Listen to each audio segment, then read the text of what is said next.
Bonjour et bienvenue dans cette nouvelle vidéo. C'est la suite des champs métiers dans WinDev 25. Donc nous allons continuer avec la partie date. Et vous voyez ici qu'il y a la possibilité d'intégrer un champ métier planning avec toutes les ressources qu'il y a et avec des exemples de rendez-vous. Donc on va intégrer ce champ pour voir ce que ça donne. Voilà.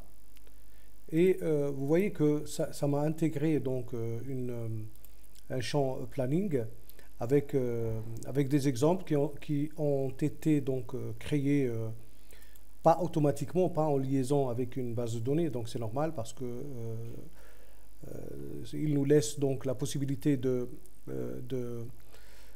personnaliser tout ça. Et là vous avez donc un exemple d'intégration de ressources dans le champ métier. Donc si nous exécutons ce champ, voilà, donc vous voyez que ça permet donc de voir comment on peut utiliser les ressources qui sont là, c'est-à-dire les personnes qui sont concernées par le planning.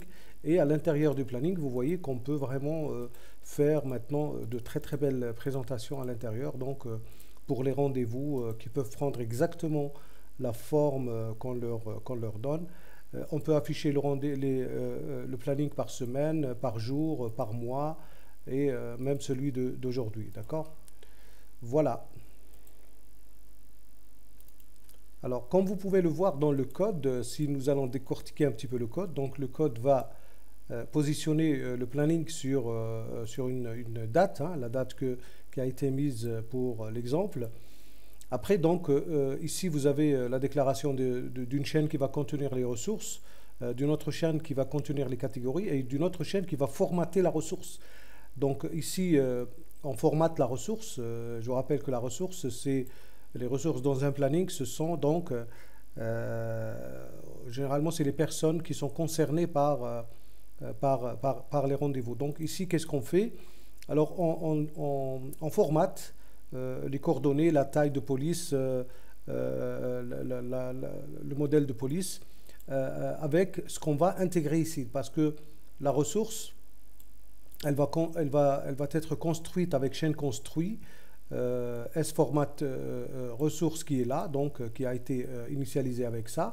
Et bien sûr, comme vous le savez, chaîne construit va remplacer donc les variables ou les valeurs qui sont en pourcent ici, avec les variables respectivement, les variables qui viendront donc l'une après l'autre, après la virgule. Donc ici, le 1 va être remplacé par Emily, le 2 ici donc va être remplacé par Clark, et le 3 va être remplacé par l'image. D'accord? Ainsi, donc, après on ajoute un rendez-vous donc dans le planning, hein, notre planning s'appelle planning exemple. On lui ajoute la ressource, on lui ajoute donc un libellé et un titre pour le planning, la date de début et la date de fin, et la catégorie. D'accord? Donc la catégorie qui a été initialisée à 0, à chaque fois, elle est incrémentée. Ainsi de suite, donc jusqu'à la fin. Et après, qu'est-ce qui se passe? Donc il y a une procédure interne pour mettre à jour l'affichage. Cette procédure, qu'est-ce qu'elle fait? Elle exécute le traitement de changement de période du planning. Alors comme le traitement donc, de changement de planning, il est dans les boutons, il est ici, donc ça va exécuter respectivement l'un de ces boutons. De toute façon, dans tous les champs métiers, ils ont mis des commentaires, donc qu'il faut lire, hein. Regardez ici. Alors ils vous disent ce code permet d'exécuter le code de changement de période à la fin de l'initialisation de la fenêtre. Les différents champs de la barre de navigation ont ajouté des traitements pour se mettre à jour. Le code de changement de période provoque la mise à jour de l'état de ces champs de navigation. Donc il faut aller à l'intérieur de ces boutons. Voilà, donc ça c'était le champ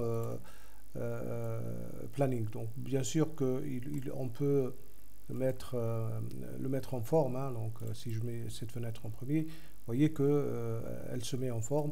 Et puis vous avez toutes les FAA qui viennent avec le champ planning. Donc vous pouvez afficher les FAA, éditer un rendez-vous, afficher par exemple par semaine. S'il y a la possibilité d'ajouter un rendez-vous, on ajoute un rendez-vous.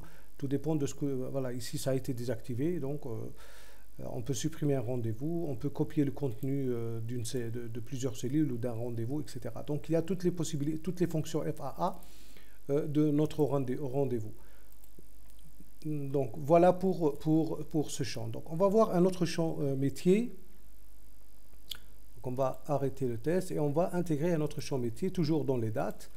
Alors, ce qui reste, c'est des champs, donc pour, par exemple ici, c'est un simple champ pour saisir une date. Hein. Alors, il n'y a rien de sorcier, hein. Je crois que même le code, il n'y a pas, il n'y a rien, voilà. Donc, c'est juste un champ pour saisir une date. Il y a d'autres champs, donc il y a des champs pour saisir une date, un champ pour saisir une date avec calendrier, hein. Donc c'est la même chose, c'est comme si on intégrait le champ à partir de la barre de création en haut. Il y a la saisie des heures et puis il y a la sélection d'heures. Donc ici vous voyez qu'on peut, c'est juste un combo qui permet donc de sélectionner une heure, hein. Donc voilà. Après donc il y a le sélecteur de période. Maintenant, il existe sur 3 formes. La première forme, c'est l'ancienne forme qui est là, donc c'est une forme verticale. Donc nous avons les deux dates l'une au-dessus de l'autre, comme ça, où on peut donc sélectionner à partir du menu contextuel qui est attaché à ce bouton. La deuxième forme, donc c'est la même chose, sauf que maintenant, on l'a mis sous forme horizontale, hein, donc ça permet d'adapter son interface, son design, tout dépend de là où on veut mettre ce champ. Et puis la troisième méthode, c'est une autre méthode donc, où on a ajouté le menu, au lieu de l'avoir comme menu contextuel, donc on a utilisé une fenêtre pop-up, hein, et qui permet donc de sélectionner une période entre deux dates. D'accord ? Ici donc, comme j'ai dit, donc, on utilise une fenêtre pop-up pour sélectionner une période. Voilà pour cette partie. Je vous donne rendez-vous dans une prochaine vidéo pour poursuivre les champs métiers de Windows 25. À la prochaine. N'oubliez pas de vous abonner à la chaîne WXDev et d'activer la cloche de notification pour recevoir les nouveautés. Suivez-nous sur la page Facebook WX Formation et suivez-nous sur Instagram sur le profil WXDev. Merci, à très bientôt.